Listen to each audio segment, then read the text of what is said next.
दूसरा अध्याय ज्ञान योग हम कर रहे हैं और हमने 17वां तक देखा था। ज्ञान योग एक ऐसा ये जो पूरा चैप्टर है, जो पूरा पाठ है, this to our mind will become very very confusing क्योंकि जिन शब्दों का प्रयोग किया गया है, जो बातें बताई गई हैं, रोजमर्रा के जीवन में हमने उनको बड़ा को-ऑप्ट करके रखा हुआ है। We have co-opted them very smartly. जो पूरे कैलेंडर स्टेटमेंट्स होते हैं ना गीता के, वो सब दूसरे अध्याय में आपको मिल जाएँगे। लेकिन वो सिर्फ़ कैलेंडर स्टेटमेंट्स ही होते हैं हमारे लिए, उनका कोई अर्थ तो होता नहीं है। हम मस्ती भले बना लेते हैं उनकी और हमारे in all those moments of fun we use them and that is definitely because there is huge lack of understanding और हमारे भीतर वो संवेदनशीलता भी नहीं है कि हम हैं और आत्मन तक पहुँचने की संभावना है। ऐसा कुछ ना हम समझते हैं और ना हमारे जीवन का कुछ भी, कोई भी कृति, कोई भी कार्य, कुछ भी जो हमारे भीतर की इस उत्कंठा को दर्शाता है। उत्कंठा तो ख़ैर है ही नहीं, कहीं भी एक ज़रा-सा भी जिसको कहते हैं ना एक iota of desire to for the highest वो भी नहीं होता है। तो ऐसे में जब ज्ञान योग का पाठ होता है तो उसका मज़ाक बनाने के अलावा हम उससे ज़्यादा कुछ कर नहीं पाते हैं। ज्ञान का शस्त्र होता है विवेक और विवेक शंकराचार्य के शब्दों को मैं फिर दोहराऊँगी जो उन्होंने उसका अर्थ किया है, नित्य अनित्य भेदः विवेकः।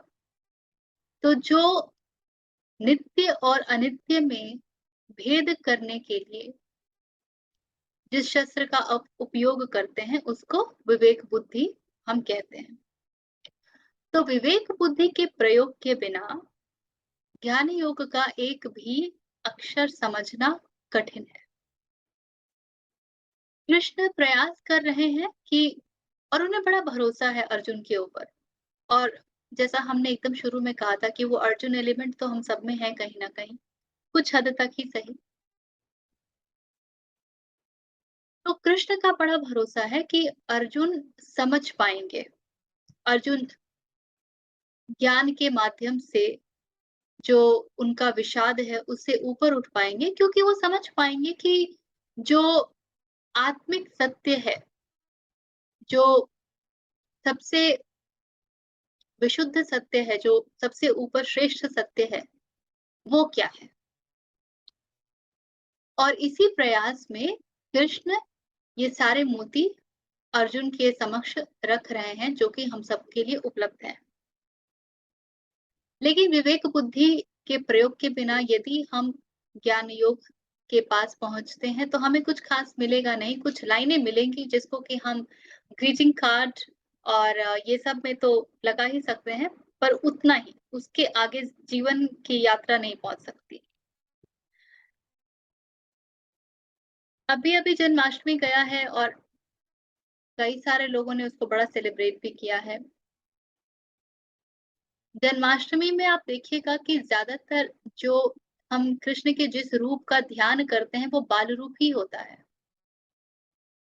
हम कृष्ण के पूर्ण रूप का ध्यान कभी कर ही नहीं पाते हैं, नारायण रूप को हम नहीं देख पाते हैं, बृहद रूप को हम नहीं देख पाते हैं। माखन खा रहे हैं, झूले पे झूल रहे हैं, बहुत हुआ तो रास रचा रहे हैं, इतना ही। परंतु क्या कृष्ण सिर्फ़ वही हैं? और अगर सिर्फ़ वही हैं, तो हमारे लिए बहुत उपयोगी तो नहीं है। Not very useful for us. आनंद उठा सकते हैं, थोड़ा सेलिब्रेशन कर सकते हैं, थोड़ा मज़े मार सकते हैं, but in no way can that help us to move towards higher truth. तो जब हम इनको समझने लगते हैं ना, तो हमारे ऊपर एक ज़िम्मेदारी आती है, एक रिस्पॉन्सिबिलिटी आती है that we need to hold ourselves from indulging in all those affairs which are not closed to the atma. समझ रही हैं बात को? And this is a very very challenging task. हम भागते हैं, we run away, क्योंकि ये रिस्पॉन्सिबिलिटी इतनी बड़ी है कि इट डिमांड्स कि हम अपने छोटेपन को त्याग दें. It demands that everything that we do which is expression of that ego self in us, we drop it. And so, to come close to these texts and to go through them is a very big challenge. फिर मुझे लगता है कि कृपा ही हमें वहां तक पहुंचाती है. यदि ग्रेस ना हो तो बड़ा कठिन है कि हम लोग इस यात्रा पर निकल पड़े और बने रहें. दोनों बातें हैं. Not just that we begin, और आपको कई सारे लोग मिलेंगे जिन्होंने कहीं ना कहीं एक आरंभ करने का प्रयास किया है, but they all got moved away from the path, because this path demands that the identity, the small ego self that we always stick to, on every step we are consciously, brutally breaking that. ठीक है, तो इस भाव के साथ अब इसको आगे लेके चलते हैं. क्या कह रहे हैं 18 में?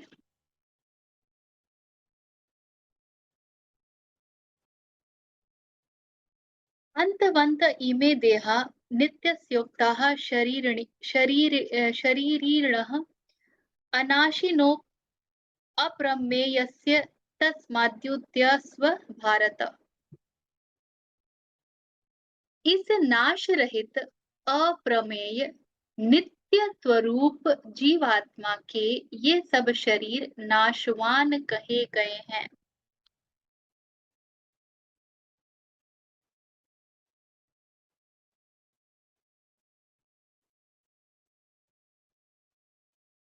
इसलिए हे भरतवंशी अर्जुन, तू युद्ध कर.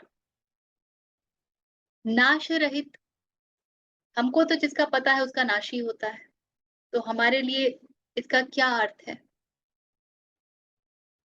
फिर जाना पड़ेगा वहां पर जहां पर कबीर कहते हैं कि प्रेम गली अति साकरी, जामे दो न समाही. जब मैं था तब हरि नहीं, अब हरि है मैं नाही. तो इस मैं को जब हम गिरने देते हैं, और गिरने देने से सिर्फ इतना आशय है कि हमारा जो उसके प्रति एक अटैचमेंट है, आसक्ति है, जिस स्ट्रेंथ के साथ हमने उसको पकड़ के रखा है, we loosen that, we allow it to become fluid, liquid. तो जब हम वो गिरने देते हैं तो कुछ कुछ बात खुलती है. अब ये देखिए, जीव आत्मा के सब शरीर, जीवात्मा शब्द जो है ना, ये गड़बड़ है और हर जगह अलग अलग अर्थ मिलते हैं. ये जो मेरे पास पुस्तक है, आपके पास ही वही होगा, जीवात्मा ही होगा, है ना वो, क्योंकि मैंने गीता प्रेस वाला ही देखा है. स्वरूपानंद जी का जो है उसमें कहते हैं of this indwelling self, so that which is residing in this body form, or that which is manifesting through this body form. ये residing भी बहुत लोचा वाला शब्द है, because जिसको कि हम कहते हैं कि इनफाइनाइट है, आप ऋषियों के पास जाएंगे तो वो आत्मा के लिए इनफाइनाइट शब्द का प्रयोग करेंगे, है ना.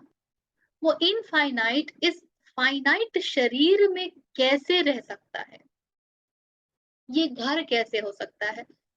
उसके लिए अनिकेत शब्द का प्रयोग किया जाता है, that which does not has any home।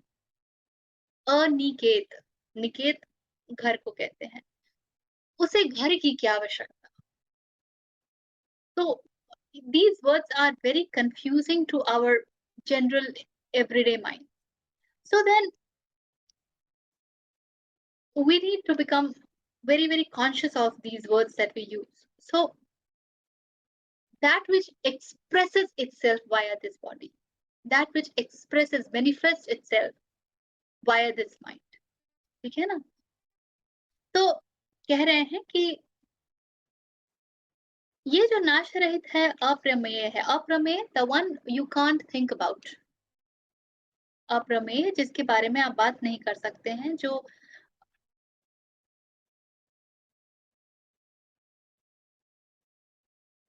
Unlimited है, नित्य स्वरूप जीवात्मा के सब शरीर। अब ये बहुत मजेदार बातें हैं, जो हमारा जो एक जनरल अंडरस्टैंडिंग है, जो हम कहते हैं आत्मा शरीर बदलती है। आत्मा को शरीर वरीर बदलने की कोई आवश्यकता नहीं है। आत्मा का शरीर से कोई लेना देना नहीं है। दूसरा हमारा एक बहुत इंटरेस्टिंग जो शब्द चलता है, rest in peace, RIP। Atman is peace. Why does it need to rest in peace? All these are those pseudo words that just move ahead because of our not understanding of the core. तो जो सब शरीर है वो नाशवान है। तो that which takes birth, नाशवान वही है जो कभी तो समय में आएगा और कभी तो समय में जाएगा। इममटीरियल, कि वो समय 5 घंटे का हो, कुछ सेकंड्स का हो, 500 वर्ष का हो, इममटीरियल। किंतु कभी तो वो जन्म लेता है और कभी तो वो मरता है। तो और यहाँ पे ही जो है ना, इसके आगे भी हम जो चलेंगे, ऑल दिस कंफ्यूजन कि आत्मा कपड़े बदलती है, शरीर बदलती है, कपड़ों की तरह शरीर बदलती है, वो आत्मा की बात नहीं होती है, वो जीव आत्मा की बात होती है। जब आपको इस तरह से आत्मा के बारे में बात करना हो, फिर वहीं पे लोग आत्मा और परमात्मा दोनों शब्दों का प्रयोग करते हैं। तो वो जीव आत्मा की बात कर रही होती है, वो आत्मन की बात नहीं करती है। अगर आप विशुद्ध अद्वैत में जाएंगे तो वहां पर परमात्मा शब्द का प्रयोग नहीं किया जाता है, वो ब्राह्मण बोलते हैं, ब्रह्म बोलते हैं, वही आत्मन है, वही स्रोत है। और हमारे एवरीडे पार्लेंस में जब भी कोई इन शब्दों का प्रयोग करता है ना, तो थोड़ा सा देख लीजिए कि किस संदर्भ में प्रयोग किया गया है, तो उससे अर्थ निकाल लीजिए कि ये कह किसके विषय में रहे। हर बात, ये जो सोल शब्द है, this is so damn corrupted. अभी तो very recently I have come across this concept of split souls. अभी तक तो सोलमेट और वो सब ड्रामे थे, अभी स्प्लिट सोल्स भी मुझे सुनाई दिया। एंड आई वाज लाफिंग कि अभी मुझे ना सोल वोल कुछ समझ ही नहीं आ रहा है कि ये क्या होता है, and I am not interested in understanding also. तो जब भी इस तरह की बात होती है जहाँ पे we are talking of it changing forms and anything which is in time, in space, in numbers, finite, please know it is not about Atman। जो जन्म और मृत्यु से परे है, जो समयातीत है, जो समयातीत है। हमारा मन जब समयातीत भी बोलता है ना, तो क्योंकि मन का अर्थ ही होता है बाउंड्री, सीमा। तो वो भले बहुत बड़ी मिलियंस बिलियंस ऑफ इयर्स को सोच लेगा, लेकिन फिर भी उसके पास एक बाउंड्री होती है। That boundary could be far away, but the boundary still exist. This is how mind operates. वो ऐसे क्षण होते हैं जब यदि हम नतमस्तक हो जाएं ग्रेटिट्यूड में, यदि हम ये कह दें कि I don't understand, what I understand is this mind. What I understand is the behavior through this mind.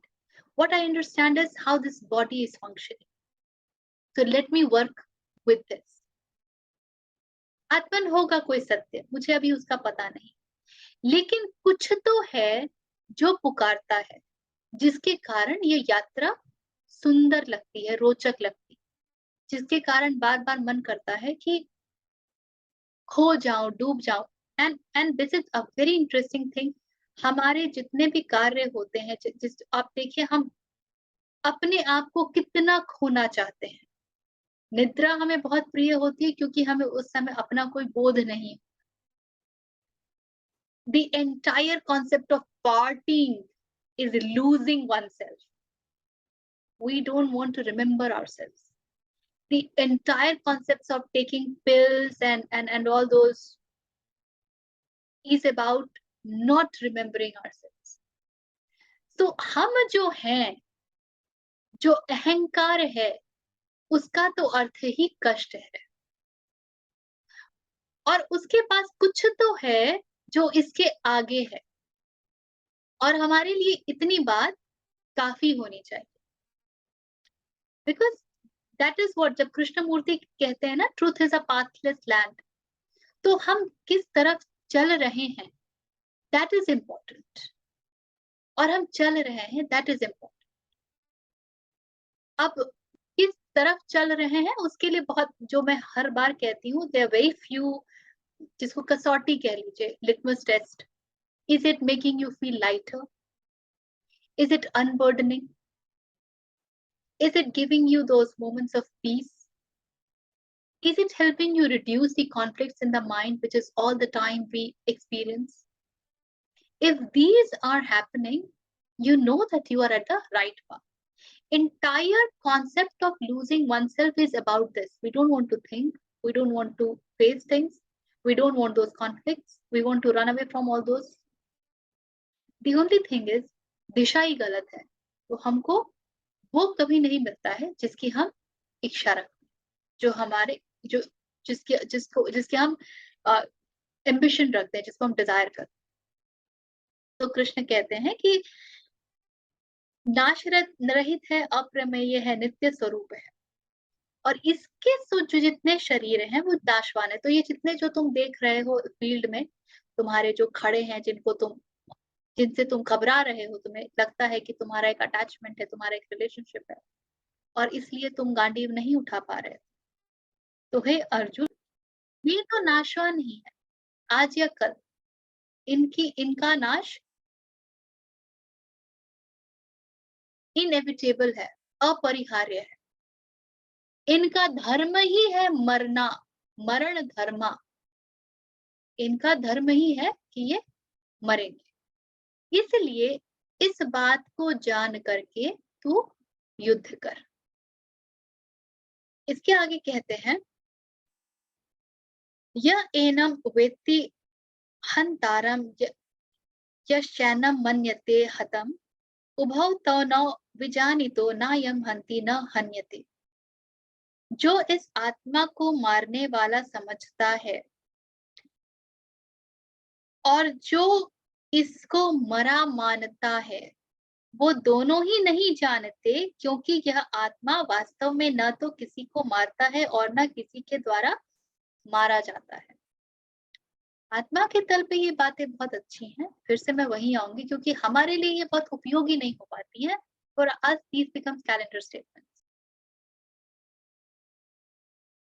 but there is something in us which again we have discussed so many times, that wants not to die, that wants to leave something, जिसको हम legacy कहते हैं। और हम legacy क्यों छोड़ना चाहते हैं? Because there is something in us that says that we don't want to die. And नहीं मरने की इच्छा तब तक नहीं आएगी जब तक हमारे भीतर वो है नहीं जो कि नित्य है, जो कि सदा है, जो कि समयातीत है, जो कि जन्म और मृत्यु से परे है। यदि हमें उसके अंश का इतना भी भान ना हो, तो हम कभी प्रयास नहीं करेंगे उन चीजों के बारे में जिनसे कि हम एक लेगेसी क्रिएट कर सकें कि हम कभी मरे ही ना।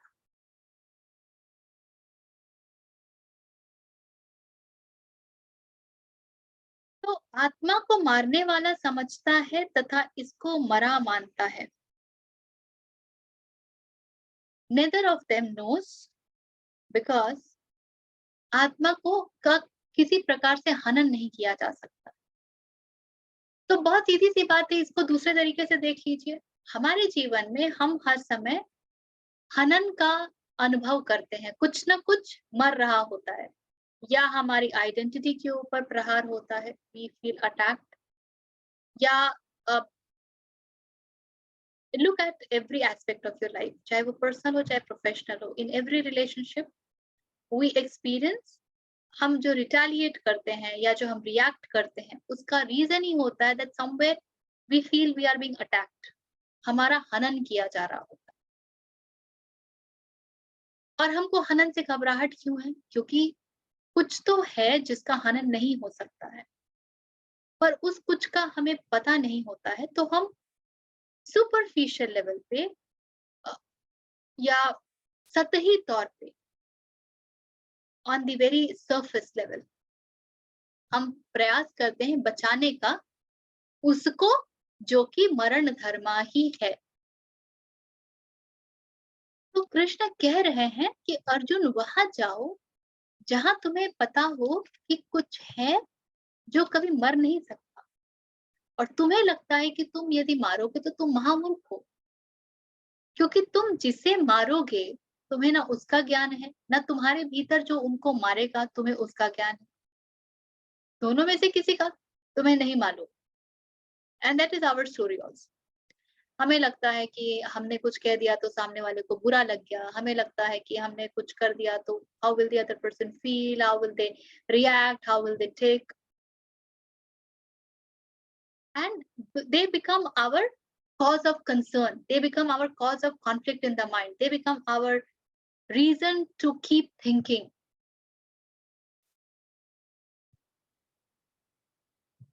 Zen बहुत सुंदरता से कहता है that to nail there has to be a wall, that wall is that of the ego, and the nail is when we, the entire episode of hurting that we talk of, कि हम किसी को कष्ट देते हैं, दुख देते हैं, तो जब तक वो अहंकार खड़ा है तब तक हमें लगेगा कि हम किसी को मार रहे हैं, क्योंकि अहंकार को अहंकार से आगे का कुछ मालूम ही नहीं हो सकता। अहंकार कभी आत्मन तक नहीं पहुंचता है, आत्मन तक पहुंचकर अहंकार डिसॉल्व हो जाता है, विगलित हो जाता है, बचता ही नहीं है। One reason we also do not walk on this path is we are too afraid of dissolving.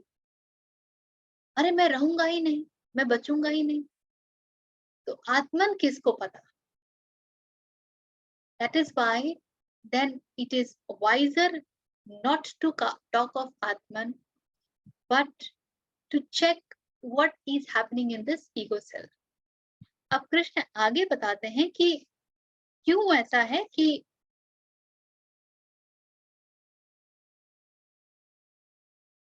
जो इसको मरा मानता है वो नहीं जानते हैं कि, या जो इसे जो या जिसे लगता है कि वो मारेगा, वो दोनों ही नहीं जानते हैं कि आत्मा वास्तव में न तो किसी को मारता है न किसी को, आत्मा को इन बातों से कोई प्रयोजन ही नहीं है। मजेदार बात तो ये है कि ये सारी बातें जो है ना, ये अहंकार के ही तल पे होती, कुछ भी कर देने की बात, ये सब अहंकार के ही तल पे होती हैं। आत्मा को इनसे कोई लेना देना नहीं। Atman has nothing to do with all that which is happening in Prakriti, in the manifestation of Atman, in the expression of Atman. All that is happening in this entire Leela, जिसको हम संसार कहते हैं, जिसको हम माया कहते हैं, आत्मन का उससे कोई प्रयोजन ही नहीं। हाँ, माया में हम भ्रम में जरूर जीते हैं, और माया में हमें ये लगता अवश्य है कि यही सब तो है, this is how it is. And आप संतों के पास जाएंगे तो एक बहुत मजेदार एग्जाम्पल जो वो हमेशा देते हैं, वो आपको श्मशान की तरफ इशारा करेंगे, कब्रों की तरफ इशारा करेंगे और बोलेंगे देखो ये सब जो यहाँ पे लेटे हुए हैं ना, इनको भी बड़ा लगता था कि ये किसी को दुख देते हैं, ये किसी को कष्ट देते हैं और इनको कोई कष्ट देता है। अब ये किसको कष्ट देते थे उसका भी नहीं पता, ये खुद कौन सा कष्ट देते थे उसका भी नहीं पता। And they all felt they were so important. They were the ones who were giving challenges. They were the ones who were hurting. They felt themselves to be so great that they could hurt. तो इसके आगे फिर कहते हैं कृष्ण, और अब हम बढ़ रहे हैं 20वें सूत्र की ओर। न जायते म्रियते वा कदाचित् त्रायं भूत्वा भविता वा न भूयः, अजो नित्यं शाश्वतोऽयं पुराणो न हन्यते हन्यमाने शरीरे। ये आत्मा किसी काल में भी न तो जन्मता है और न मरता ही है, तथा न ही यह उत्पन्न होकर फिर होने वाला ही है, क्योंकि यह अजन्मा, नित्य, सनातन और पुरातन है। शरीर के मारे जाने पर भी यह नहीं मारा जाता। जब हम सनातन धर्म की बात करते हैं, देखिए आत्मा के लिए जो आत्मा को परिभाषित करने के लिए जिन शब्दों का प्रयोग कर रहे हैं कृष्ण, यह अजन्मा है, जन्म और मृत्यु से परे है। तो जो अजन्मा है उसको शरीर बदलने की कोई आवश्यकता नहीं है, इच्छा नहीं है। वो नित्य है, तो सदा है। जो हम शब्द का प्रयोग करते हैं ना, अस्ति, है, या जो हमारे पूरे आस्तिक नास्तिक वाला जो कॉन्सेप्ट है कि हम ईश्वर में मानते हैं और हम नहीं मानते हैं। आस्तिक कहता है, आस्तिक आता है अस्ति शब्द से। अस्ति माने है। क्या है? इसके भीतर जाएंगे तो वो ही है जो सदा है। कोई भी वस्तु या कुछ भी जो कभी है और कभी नहीं है, उपनिषद, गीता उसके लिए अस्ति शब्द का प्रयोग कभी नहीं करेंगे। वो वस्तु है, वो अस्ति नहीं है। अस्ति शब्द का प्रयोग तो सिर्फ उसके लिए किया जाता है जो सदा है, जो समय नहीं था तब भी है, समय नहीं रहेगा तब भी होगी, जिसके लिए स्थान की कोई परिभाषा नहीं। तो आस्तिक वो होता है जिसे उसका पता हो जो है। तो हमारे साधारणतया भाषा में जिसको हम आस्तिक कहते हैं, उसे आस्तिकता का भी कुछ पता नहीं। और इसीलिए जो हमारा शब्द है सनातन, हम सनातन धर्म की बहुत बात करते हैं। एक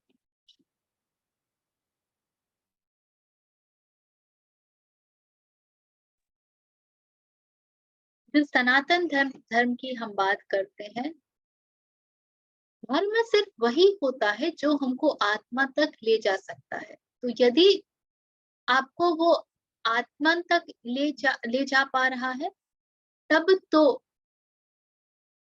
वो है सनातन। अन्यथा वो मान्यताओं से अधिक कुछ नहीं है। They are nothing more than the belief system. यहाँ पे चूज करना पड़ता है, चयन करना पड़ता है कि किसके साथ रहना है, मान्यताओं के साथ रहना है या आत्मस्थ होना है। अभी हम जिस तल पर हैं, हमारे पास इस बात का पूरा पूरा चॉइस है कि हम किसको चूज करते हैं, कौन से रास्ते को चूज करते हैं। मान्यताओं के साथ हम मजे में जिंदगी काट सकते हैं, किंतु वो आपको कभी भी जीवन में श्योरिटी नहीं दे सकता है। It can never make you feel very sure, fearless. It will always come back into things that will look good, but वो envelope है सुंदर सा, अंदर क्या है कहानी इसका पता नहीं। And that is why one news is enough for breaking us. One news is enough for we are so fragile. तो सत्र की शुरुआत से पहले भी बहुत प्रश्न आया था कि स्वधर्म क्या है? स्वधर्म में आपका वो धर्म है जो आपको आत्मा की तरफ लेके जाता है। और इसीलिए वो सबके लिए अलग-अलग होगा क्योंकि हमारी वृत्तियाँ अलग-अलग हैं। यदि मुझे क्रोध ज़्यादा आता है तो मेरे स्वधर्म में क्रोध के पार जाने की बात है। यदि मैं डिप्रेसिव ज़्यादा हूँ तो मेरे स्वधर्म में वो आएगा जो ये समझ पाए कि ये डिप्रेशन होता क्या है, कौन डिप्रेस हो रहा है। कोई तो एक आइडेंटिटी है जो डिप्रेस हो रही है। तो उस आइडेंटिटी के साथ मेरा इतना अटैचमेंट क्यों है? मैं उस आइडेंटिटी को छोड़ क्यों नहीं पा रही? तो उस क्षण वो स्वधर्म हो जाएगा। तो ये हर समय बदलता रहता है और हर व्यक्ति के लिए अलग होता है और वही स्वधर्म सनातन धर्म है। और फिर उसी को पुरातन भी कह रहे हैं। पुरातन एक शब्द मात्र रूप में समझ लीजिए, किंतु ये जितना पुराना है उतना ही नया भी है। इसलिए पुराना है क्योंकि सदा से है, तो हमारे भीतर तो हमारे मन में तो समय का खेल चलता रहता है। तो हम कुछ को पुराना कह देते हैं, कुछ को नया कह देते हैं। नूतन इसलिए क्योंकि जिस क्षण हमको पता चलता है हमारे लिए वो एक नया रेवोल्यूशन होता है। तो अजन्मा है, नित्य है, सनातन है, पुरातन है। शरीर के मारे जाने पर भी यह नहीं मारा जाता।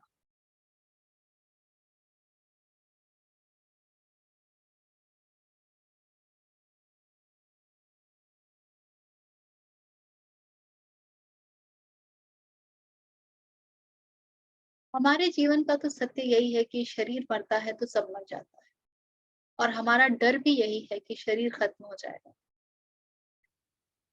मृत्यु की हम बात करते नहीं हैं, हमको डर लगता है। डेथ छुपा करके रखते हैं। यदि कोई मर जाता है तो वहाँ बातचीत मत करो, वहाँ शांत रहो। इसलिए नहीं क्योंकि आवश्यकता है अपने भीतर उससे कनेक्ट होने की जो मृत्यु के पार है, बल्कि इसलिए क्योंकि हम डरे होते हैं। मृत्यु की बात करेंगे तो हमारे ऊपर मृत्यु आ जाएगी। एंड सो शरीर के मारे जाने पर भी यह नहीं मारा जाता, ये बहुत चैलेंजिंग है। स्वामी स्वरूपानंद जी जो एग्जाम्पल ले रहे थे, आप मोबाइल फ़ोन पे किसी से बात करते हैं, all of a sudden network गया, फ़ोन कट गया। Now you are trying to call that person but you are not getting that person. तो क्या आप डर जाते हैं कि वो तो गया? नहीं डरते हो क्योंकि आपको प्रैक्टिकली पता है कि नेटवर्क ड्रॉप वगैरह हुआ होगा। शरीर का छूटना बिल्कुल वैसा ही है, सिग्नल कट गया। अब आप उसके साथ जिस सिग्नल पर बात करते थे, वो सिग्नल आपको नहीं मिल रहा है। बस इतना फ़र्क है कि जब आप मोबाइल से बात करते हैं, तो आपके भीतर एक विश्वास होता है कि अच्छा आधे घंटे बाद बात हो जाएगी। यहाँ पे वो आधा घंटा अब नहीं आने वाला, यहाँ पर वो आधा घंटा नहीं आने, but in exactly the way the signal drops and you are totally disconnected with that person. Here, when the death of the body happens, the signal जो क्योंकि आप एक फ्रीक्वेंसी में थे, उस वो शरीर एक फ्रीक्वेंसी में था, वो फ्रीक्वेंसी खत्म हो गई, वो डिस्कनेक्ट हो गया एंड दैट इज नाउ यहाँ पे रिकनेक्शन नहीं, that is that is how you were think now.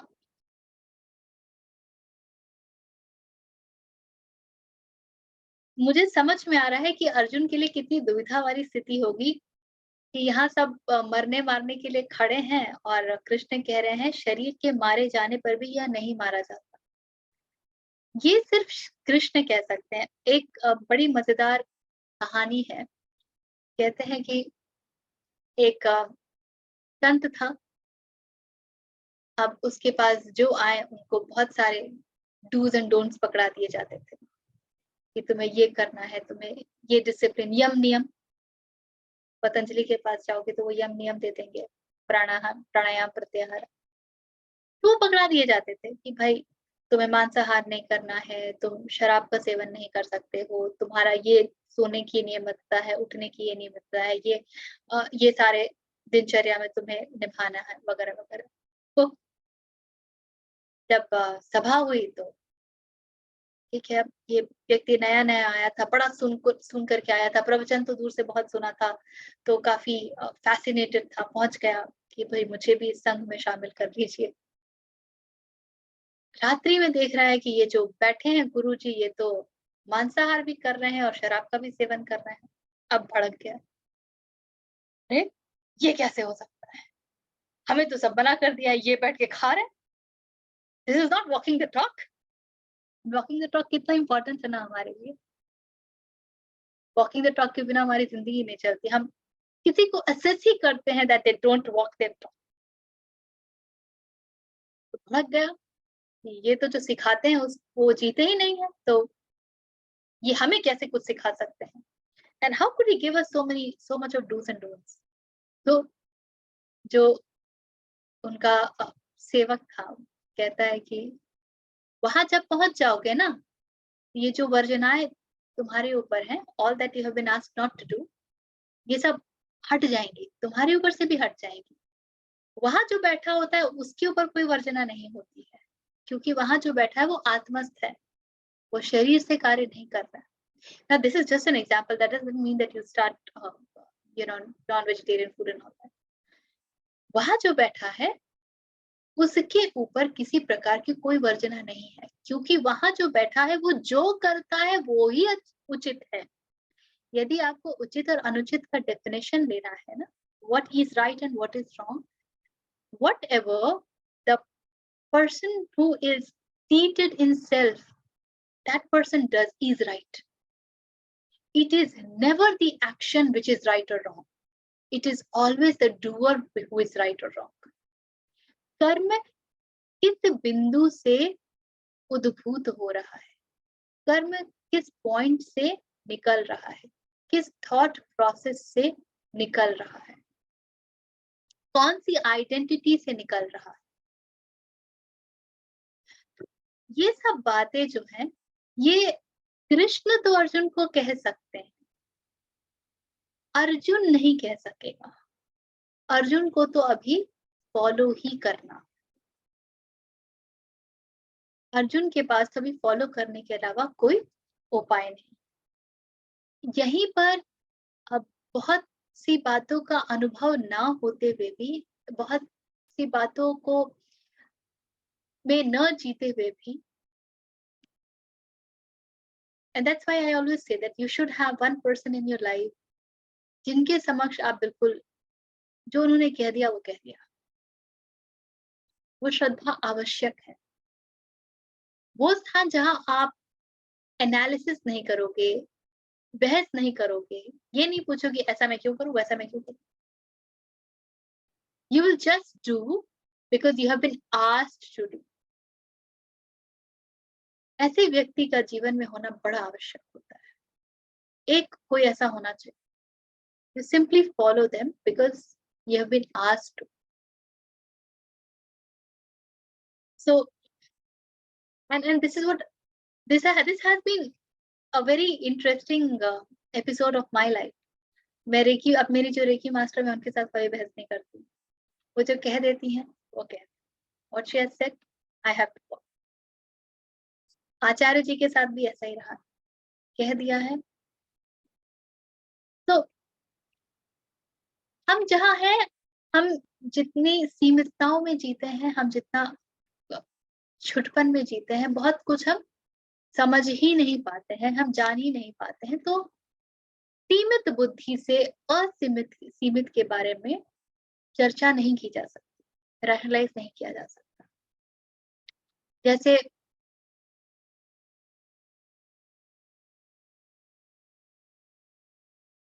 Madhya Pradesh में बैठ करके कुतुब मीनार कितना ऊंचा है, कुतुब मीनार को कभी देखा नहीं, जाना नहीं, तो कितना ऊंचा है उसके बारे में आप कितना भी एनालिसिस कर लीजिए, उससे कुछ हो थोड़ी जाएगा। पहले वहां तक पहुंचना पड़ेगा।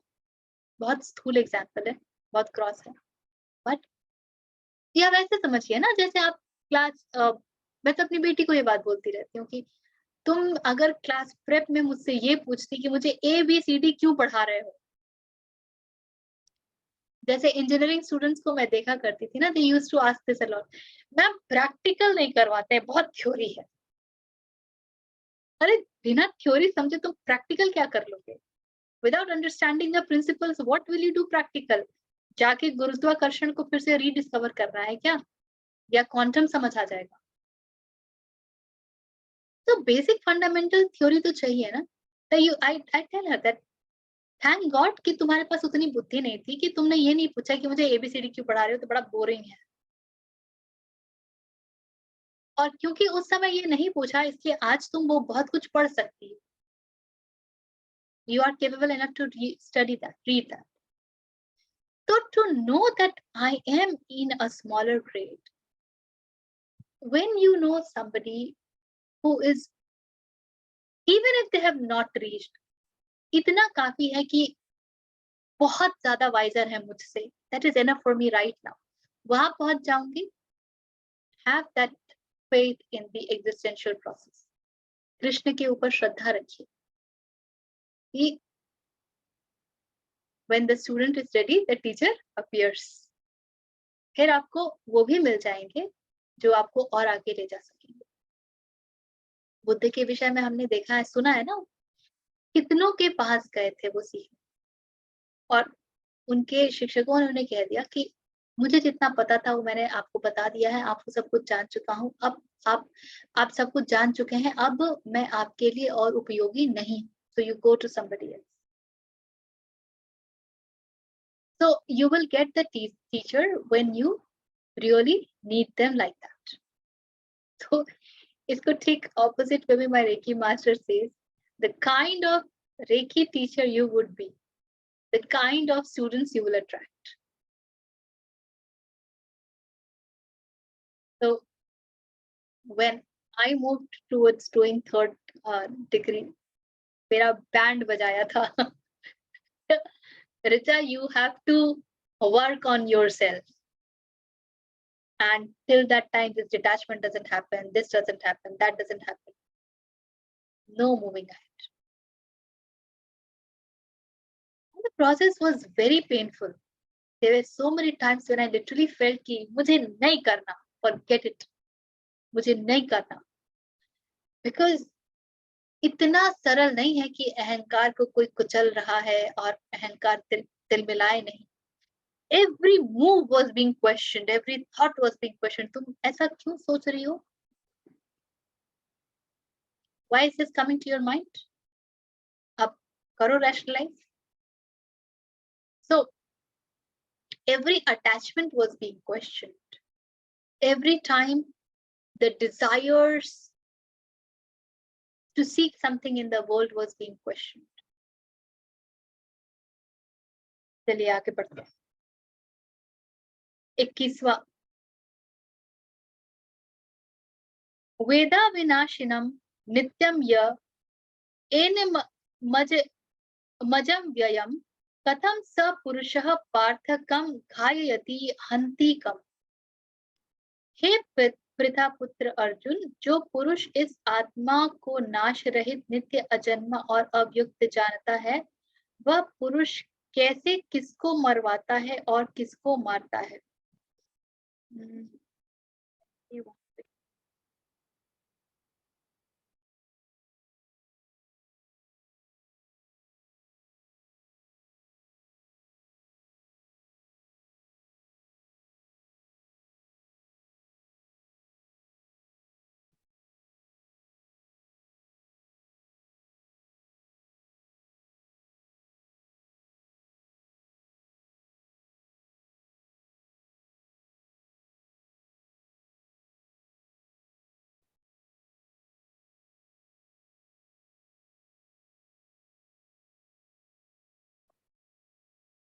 वह पुरुष जो पुरुष इस आत्मा को नाश रहित नित्य अजन्मा और अव्यय जानता है, अव्यय मतलब जो खर्च नहीं होता, जो व्यय नहीं होता, मतलब खर्च कौन नहीं होगा? जहां पर सीमितता होगी वहां पर तो खर्च होगा ही। खर्च वही नहीं हो सकता है जो असीमित है, जिसको कि ईशोपनिषद कहते हैं कि पूर्ण से ही पूर्ण निकलता है, पूर्णमिदं पूर्णम। तो जो पुरुष इस आत्मा को नाश रहित, नित्य, अजन्मा और अव्यय जानता है, वह पुरुष कैसे किसको मरवाता है और कैसे किसको मारता है। वही बात जो पहले कहा था कृष्ण ने, वही कह रहे हैं दूसरी तरीके से कि जब तुम उसको जान ही जाओगे, जैसे कृष्ण के लिए ये बहुत कहा जाता है ना, उन्होंने बड़ी हिंसा करवा दी, युद्ध करवा दिया। जो जानता है कि मृत्यु असंभव है, वो कैसे किसी को मरवाएगा। तो अभी जो अर्जुन की दुविधा है कि मेरे हाथों मेरे सभी प्रियजन मारे जाएंगे, तो अर्जुन, और देखिए ये बात उतनी ही सत्य है कि यदि आपको अपने भीतर उसका नहीं पता जो कि आत्मस्थ है, तो आपको दूसरों की के आत्मन के विषय में भी कुछ मालूम नहीं। We know others only to the extent that we know ourselves. And that is why go inside, go within. That becomes very important. जानिए आप अपने आप को मानते क्या है, क्या जानते हैं आप और हैं, और अपने भीतर उसको भी जानिए जो मृत्यु के पार है। तो क्योंकि मुझे लगता है कि मेरी मृत्यु तो होगी, तो मुझे ये भी लगेगा कि मैं किसी को मार सकती हूँ। मुझे यदि लगता है कि देखो, and you know this is very interesting when you go to your everyday behavior. हम जब कभी भी किसी को भी आहत करने के विषय में चिंतित होते हैं, आप जान जाइए कि आप भी उन बातों पर उतने ही आहत हो सकते हैं। आपके भीतर का वो डर आपको दूसरों को आहत करने से रोकता है। If your ego gets touched, if you get emotionally blackmailed, if you can be made emotional fool, then you will also be very sure that others can be made emotional fool. Others can also be blackmailed emotionally, and others can also feel hurt. पर जब, और इसीलिए वो जो पहुंच जाते हैं ना, वो मजे में रहते हैं, उनको पता है, फर्क ही नहीं पड़ता कि मैंने कब क्या किसको बोल दिया, because they don't operate from that center.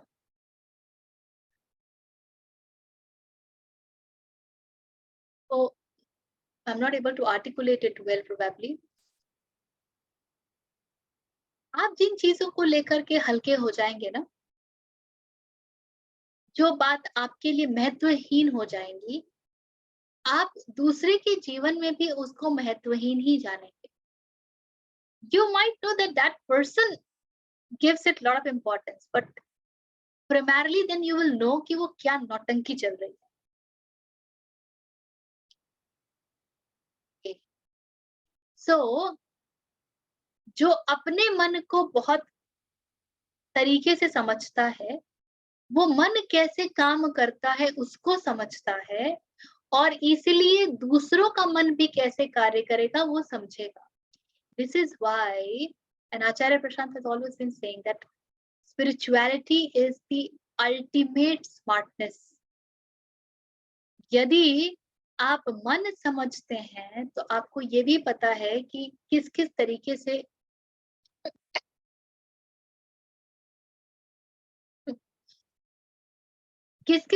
से दुनिया में प्रपंच किए जाते हैं, किस किस तरीके से लोग एक दूसरे को मूर्ख बनाने में लगे रहते हैं, हम किस किस तरह के इमोशनल गेम्स खेलते हैं, और इसलिए आप कभी उस झांसे में नहीं आएंगे. This will be very very easy. ये बात कुछ पल्ले पड़ रही है. जैसे आपको यदि कोई कुछ बेचता है, या मार्केट में जाते हैं, और ये होता है ना कि हम चीजें देखते हैं और हम इम्पल्सिव हो जाते हैं, वी गेट वेरी, यार ये कितना अच्छा लग रहा है, ये कितना अच्छा लग रहा है. and we want to buy everything. हम कुछ खरीदने जाते हैं और 4 और चीजें लेके आ जाते हैं. This cannot happen if you understand how mind functions. And if that is happening, it will happen consciously by your own permission. हाँ, मुझे पता है कि मार्केट का मतलब ही है वो चीज, वो स्थान जहाँ पे 10,000 चीजें displayed होंगी, दिखाई जाएंगी, क्योंकि that is what they want to do. They want to sell. I have to decide if I want to buy or not. And while selling, they will tell you 1,000 things which are untrue. You will be able to know it. You will be able to. So this exactly is emotional intelligence all about. जो पूरी कहानी है ना, self and others का. Self, you know yourself, and then self-management, and then knowing others and social management. This is what emotional intelligence is all about. To the extent you will know self, only to that extent you will know the others. So others को तो आप खत्म ही कर दीजिए, उसको जानने की आवश्यकता ही नहीं है. Just look at this part, which is knowledge of self. More you know self, and self का मतलब ये नहीं है कि यार मैं तो I am compassionate and I am go-getter. ये नहीं होता self का मतलब. These are all the identities that we pick up. ये वृत्तियां होती हैं. These are tendencies. रजोगुण है, go-getter है, भागते रहेंगे.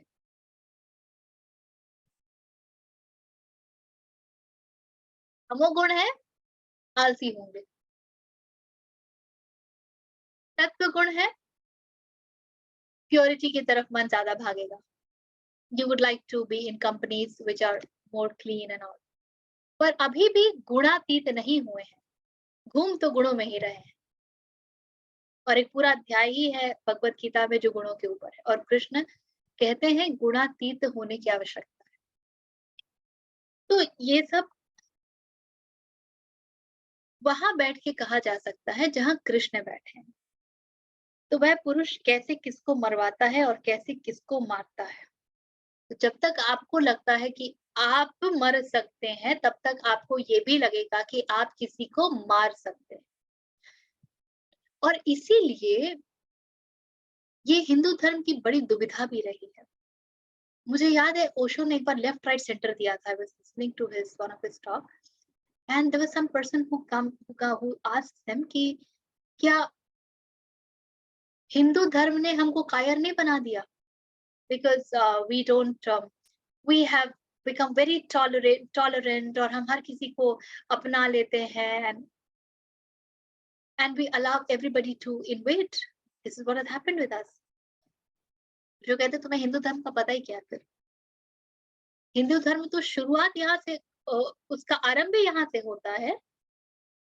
और actually it was not Hindu धर्म, सॉरी, इट वाज सनातन धर्म. सनातन धर्म का तो आरंभ ही यहाँ से होता है कि ये शरीर मैं नहीं हूं. तो जो ये शरीर नहीं है, वो इस शरीर के सुख के लिए कोई भी ट्रेडिंग कर कैसे लेगा? वो इस शरीर को बचाने के लिए युद्ध से भाग कैसे जाएगा? वो तो हर उस स्थान पर खड़ा होगा जहां पे शरीर गिरता है तो गिर जाए, किंतु धर्म से मैं नहीं हट सकता. धर्म के मार्ग पर ऐसे लाखों शरीर कुर्बान है. तुम सनातनी अपने आप को कहते हो, तुम्हें सनातन का कुछ पता है? यानी give 20 minutes left right center. So a lot that is talked about, please know that is not real Sanatan. उसका सनातन धर्म से कोई लेना देना नहीं है. That's all co-optism. हम बहुत कायर हो गए हैं और हम इन शब्दों को यूज करके अपने लिए ढाल निर्मित करते रहते हैं. We use these words to create that cocoon behind which we can safeguard ourselves. बस उतनी सी बात है.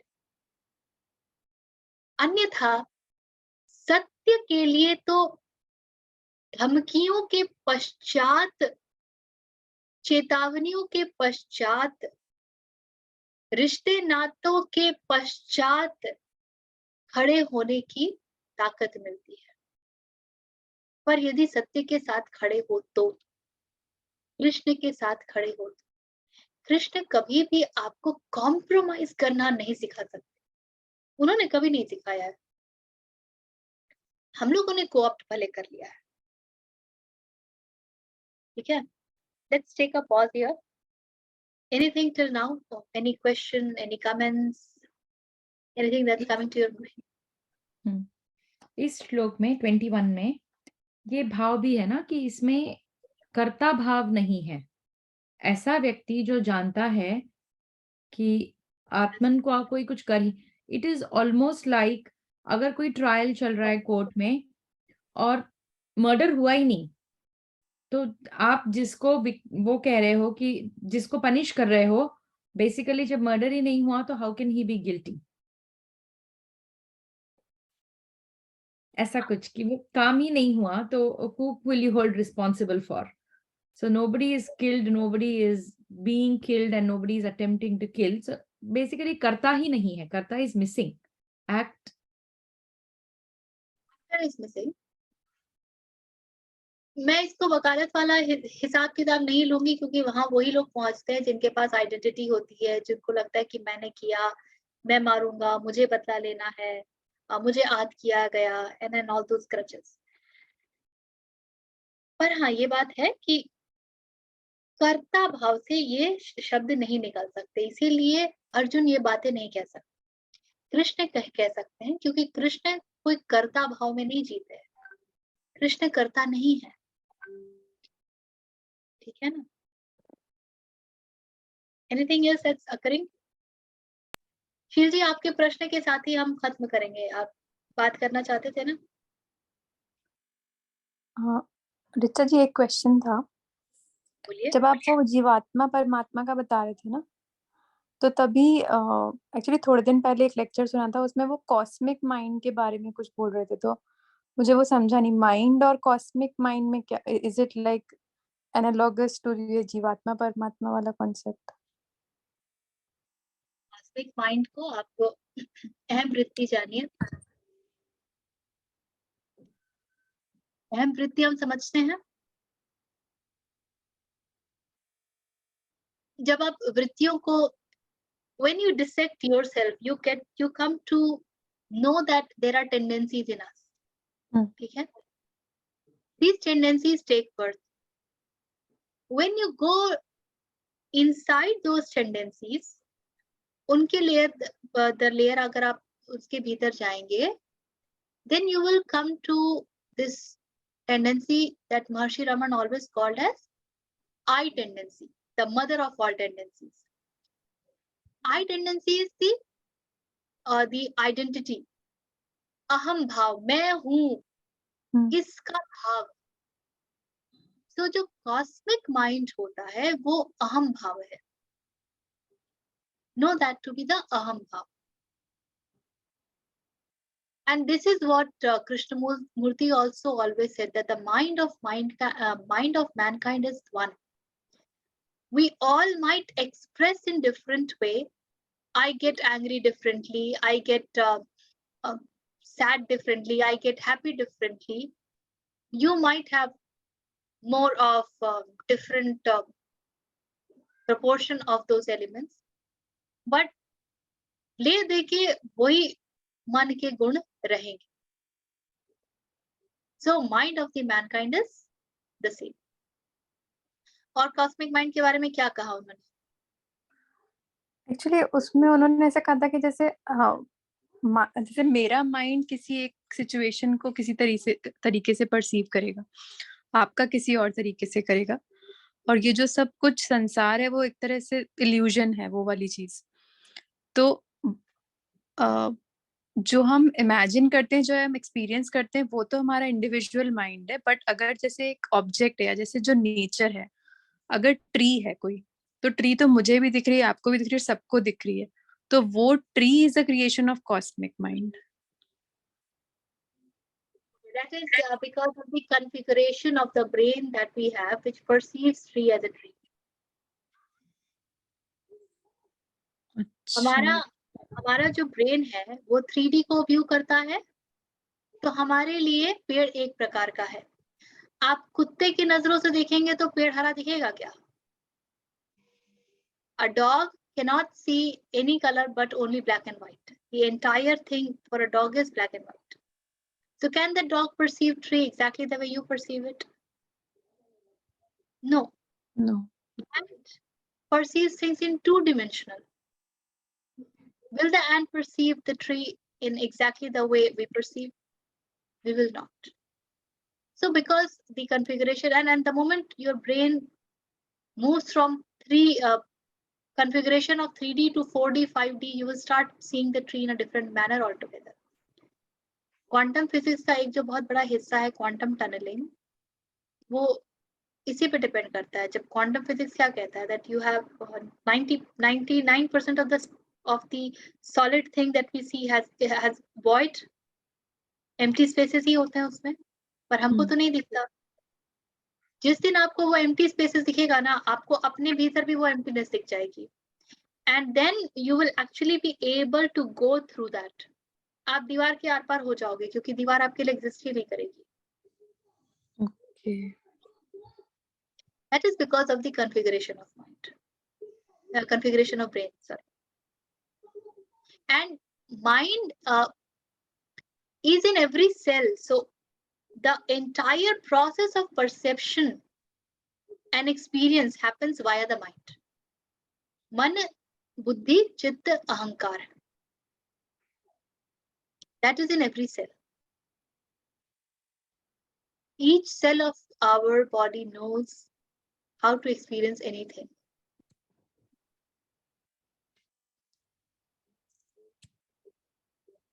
ठीक है, I will think of it. Thank you. और कुछ?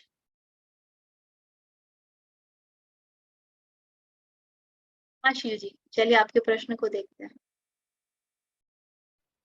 हाँ जी, मैंने आपसे सवाल पूछा था। आपके मुंह से मैंने एक दो बारी सुना है कि ये जो न्यू एज फिलॉसफी है ग्रैटिट्यूड के बारे में, ये मैं समझ नहीं पाया। ये न्यू एज फिलॉसफी आप क्यों बोलती हैं?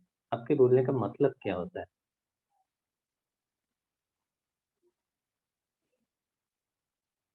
ग्रैटिट्यूड जो है वो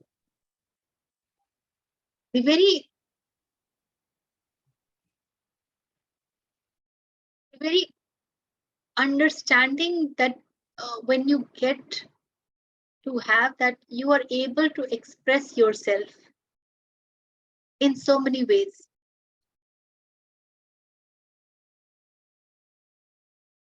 हमारे लिए ना ये सब रोजमर्रा की चीजें हैं और इनमें हमको कुछ भी अद्भुत नहीं प्रतीत होता है। We don't find anything very startling या wow, वो हमको नहीं लगता है because पता ही है कि ये ऐसा है वो वैसा है। नल में रोज पानी आता है तो इसमें क्या बड़ी बात? हवा में इतना ऑक्सीजन हम सांस लेते हैं तो इसमें क्या बड़ी बात है? तो ये बातें जो है ना, ये हमें विशेष नहीं लगती है, ये हमें अचंभित नहीं करती है। लेकिन एक बच्चे को ये बातें अचंभित करती हैं और हम कहते हैं कि भाई तुम बच्चे हो इसलिए तुम्हें सब लग रहा है। जब आपको पूरी सृष्टि ही अचंभित करने लगे कि अरे ये कैसे है और ये कैसे है और ये मैं कितने रंग देख पाता हूँ और कितने गंध सूंघ पाता हूँ और कितने स्पर्श महसूस कर पाता हूँ, मुझ में कितनी सारी एबिलिटीज हैं और जीवन यापन के लिए जो कुछ भी चाहिए वो सब कुछ मुफ्त में प्राप्त है। तो ग्रैटिट्यूड उसका आउटकम होता है। Then one lives in gratitude. Gratitude is not about what I have got. Gratitude is about whatever I am getting is necessary for my spiritual progression. वो आपको याद होगा ना वो संत की कहानी जो हमने कई बार सत्र में कही है कि वो जो सूफी संत जो हाँ, याद है ना, वो रात को। हाँ, ठीक है। नाचने लगता है रात को और शिष्य चिल्लाता है कि काय का नाच रहे हो, कि प्रभु तूने सब कुछ दिया, तू कितना दानी है और कितना ध्यान रखता है, हमें ठंड लग रही है, हमें कपड़े नहीं मिले, हमें भूख लगी, हमें भोजन नहीं मिला। और वो कहता है कि प्रभु को ये पता है कि हमें इसी चीज की आवश्यकता थी, तुझे पता था कि मुझे इसी परिस्थिति की आवश्यकता थी, तूने मुझे वही दिया। So gratitude is not about anything in specific. Gratitude is the entire, I don't know how do I put it in words, the very fact that you are is a matter of gratitude. जो कुछ भी है वो जब आपके लिए प्रसाद के जैसा हो जाता है, आप अपने आप ग्रैटिट्यूड में चले जाओगे। ग्रैटिट्यूड क्या है? एक बोध है जिसमें आपको हमेशा लगता है कि आपके ऊपर कृपा ही कृपा है, अनुकंपा ही अनुकंपा है ना? So whatever is so sufficient, and that is what is needed for me. The situation, the people, the things, the weather, हर चीज आपको आत्मन की ओर ले जाने के लिए तैयार है। जब ये आप समझ जाओगे तो अपने आप ग्रैटिट्यूड आ जाए। उन रिश्तों से जिनसे हम बहुत चिढ़े पिढ़े रहते हैं, if you can acknowledge that they are the ones instrumental in putting you onto the spiritual path, कितनी ग्रैटिट्यूड की बात है ना? तो उनके प्रति आपकी दृष्टि ही बदल जाएगी। अब मैं न्यू एज ग्रैटिट्यूड के ऊपर क्यों हंसती हूँ? बिकॉज ग्रैटिट्यूड हमारे लिए एक्सरसाइज हो गया है।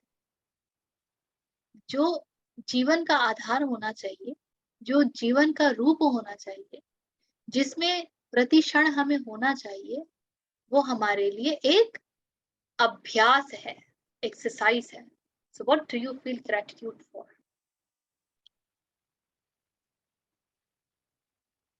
यदि मैं ये कहूं कि हम लोग इतने इनसेंसिटिव हो चुके हैं, इतने संवेदनहीन हो चुके हैं कि हमें शुरुआत ही वहां से करनी पड़ेगी कि अभी तो बेटा तुम नियम है तुम्हारा ये कि तुम ग्रैटिट्यूड लिस्ट बनाओ, तो ठीक है, perfect, we need that, but that is not the ultimate purpose of this. This should allow that to rise in you, which is compassionate, which is open, and which can be in thankfulness despite the situation. मैंने बोला ना, मैं भी आवाजी से बात कर रही थी। I'd been creating a digital course, you all know. I'm in the process of launching. पिछले 1 महीने से Facebook advertisement I'm not able to launch, क्योंकि वो कुछ ना कुछ अड़ंगा रहा है। मेरा अकाउंट वेरीफाई नहीं हो रहा है, मेरे एड्स वेरीफाई नहीं हो रहे हैं, इंस्टाग्राम कनेक्ट नहीं हो रहा है। So in some or the other way, Facebook is not allowing my ad account to be operational. फिर नया Facebook अकाउंट बनाया, उसमें पिक्सेल्स लगाए, उसको भी Facebook ने वेरीफाई नहीं किया। तो मैं क्या करूं? मैं दुखी हो जाऊं? Maybe I'm supposed to learn something from this. It's okay. आज और उसके ऊपर कहानी हो गई। सुबह I was trying to find out some content. My D drive is not accessible. अभी सिर्फ इंटरनेट ही चल रहा है मेरे सिस्टम पे। D drive, anything that I'm clicking, it is not accessible. I don't know वो बच्चे हैं कि गए, all the work. So what? So then you have to say probably this is supposed to happen. There is something in it.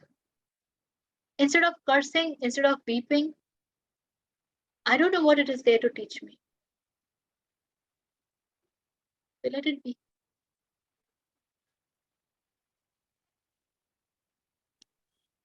So new age gratitude की problem ये है कि वो आपको एक्सरसाइज तक ही सीमित रखता है। उसकी दृष्टि इतनी सूक्ष्म नहीं होती है, इतनी सटल नहीं होती है, that it is actually supposed to take us to a space wherein we we experience thankfulness every moment. Thankfulness आप जब महसूस करोगे ना तो आप ऑटोमेटिकली गाना गाओगे, धन्यवाद करोगे. You will be in joy. The final purpose of gratitude is to help you in being joy. पर अब ग्रैटिट्यूड ही आपके लिए मुसीबत बन गई. आप पूछ रहे थे पिछली बार की वो कह रहे हैं कुछ नया ढूंढो. मैं क्या ढूंढूं? सही बोल रही हैं. वही वो मेरे मुसीबत हो गई. मुसीबत ही थी.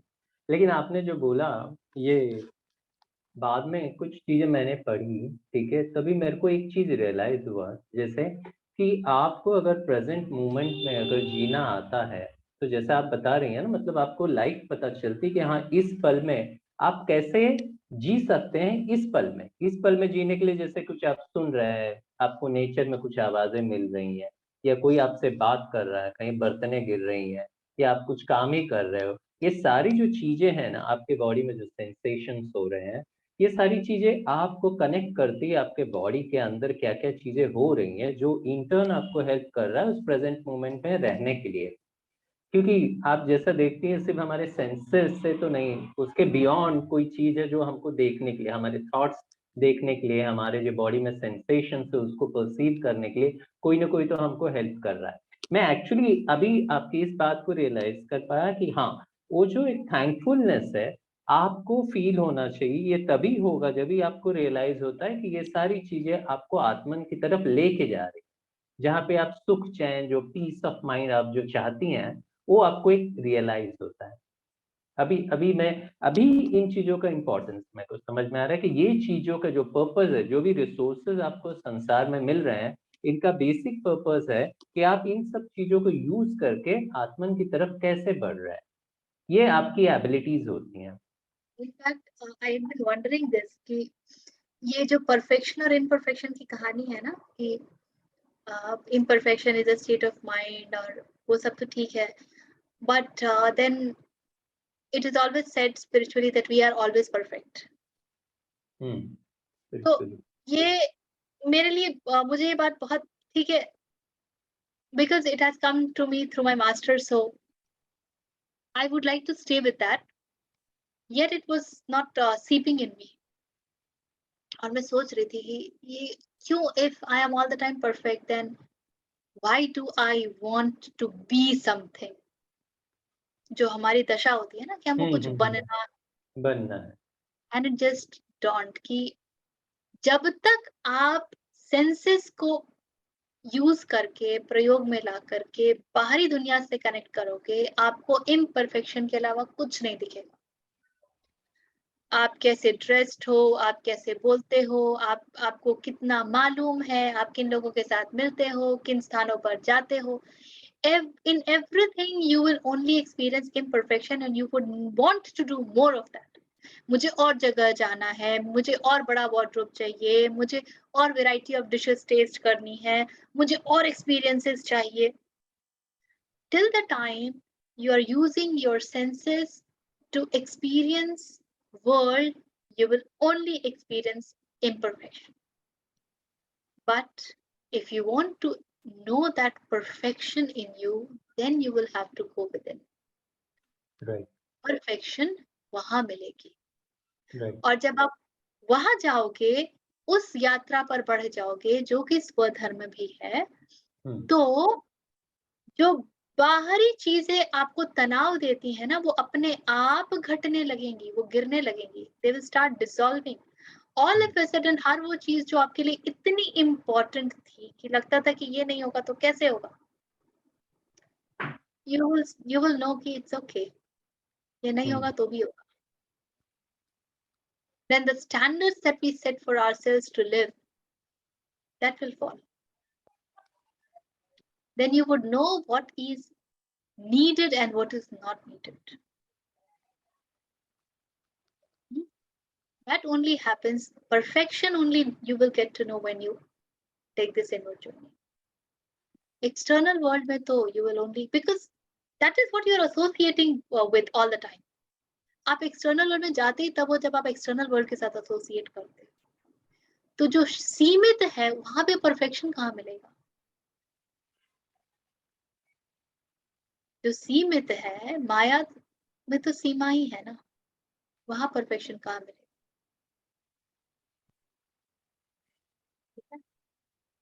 कृष्ण जी, एक सवाल मेरे को आया। देखिए, अभी मैं जैसे प्रेजेंट मोमेंट में रहने के लिए, या आप माइंडफुलनेस बताइए, कुछ भी बोलिए। अभी कुछ गाड़ियां बाहर जो आवाजें चल रही हैं, कुछ बर्ड्स की आवाजें, गाड़ियां चल रही हैं, कुछ ये सारी चीजें, जब मैं अपने माइंड को थोड़ा शांत करने के लिए इन चीजों पे कंसंट्रेट करता हूँ, देखता हूँ, हाँ सुनने का मतलब सो के उठा हूँ और मेरे को ये करना है, तो मेरे को कभी कभी ये रियलाइज होता है कि जैसे कुछ ये आवाजें ना काफी पास में आ रही हैं। जैसे दूसरे के मेरे बगल में अगर कोई रह रहा है तो उसकी आवाजें मेरे को बहुत साफ तौर पे सुनाई देती हैं। जैसे गाड़ियां भी जा रही हैं तो बहुत क्लियरली, अभी मैं सो के जस्ट उठा ही हूँ कि हाँ, ये बर्ड की चहकने की आवाज, ये सारी आवाजें ना एकदम, पहले जबकि ये फील नहीं होता था। अभी ऊपर से एरोप्लेन भी जा रहा है तो मेरे को लगता है कि अरे यार, ये तो पास में ही है, कहीं आवाजें इतने क्लियर सुनाई देती हैं। तो ये जो चीजें हैं ना, जब आवाजें आपको काफी सुनाई दे रही हैं, ठीक है, इस चीज को क्या मतलब, ये क्यों होता है ऐसे? ये क्या क्या इंडिकेट करता जब आप जिस चीज पर ध्यान देते हो वो चीज शार्पन हो जाती है। जब आप अपने सेंसेस पर ध्यान देते हैं तो आपकी जो सेंसेस हैं है? वो अपनी क्षमताएं दिखाने लगती हैं। ओके।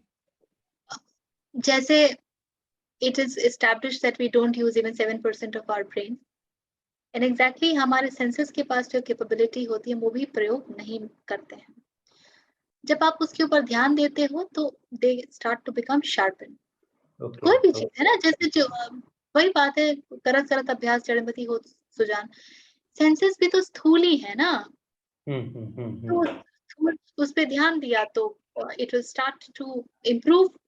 ओके। जैसे डायमंड को पॉलिश किया तो इट शाइन्स, तो बस ओके। उतना ही है। ओके। लेकिन अगर आपको